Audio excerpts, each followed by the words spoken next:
ଜରାଜୀର୍ଣ୍ଣ ଓ ବିପଦସଙ୍କୁଳ ଅବସ୍ଥାରେ ରହିଛି ଓଭରହେଡ୍ ପାଣି ଟାଙ୍କି।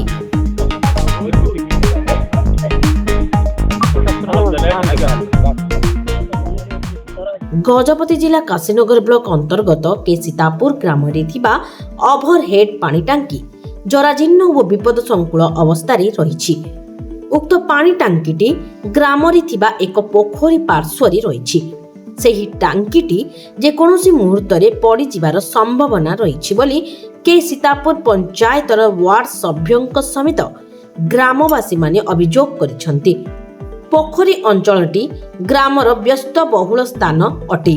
ସେଠାରେ ସକାଳୁ ରାତ୍ର ପର୍ଯ୍ୟନ୍ତ ଜନସାଧାରଣ ଓ ଗୃହପାଳିତ ପଶୁ ଯାତାୟାତ କରିଥାନ୍ତି। ଯଦି ଟାଙ୍କିଟି ଭୁଶୁଡ଼ି ପଡ଼େ ତେବେ ବହୁ ସଂଖ୍ୟାରେ ଧନ ଜୀବନ ନଷ୍ଟ ହେବାର ସମ୍ଭାବନା ରହିଛି।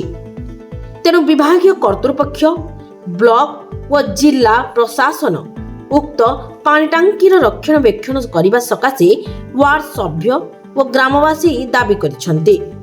ସୂଚନାଯୋଗ୍ୟ ଯେ ଗ୍ରାମୀଣ ପାନୀୟ ଜଳ ଯୋଗାଣ ସକାଶେ ଟାଙ୍କିଟି ନିର୍ମାଣ କରାଯାଇଥିଲା 31/10/2009 ମସିହାରେ।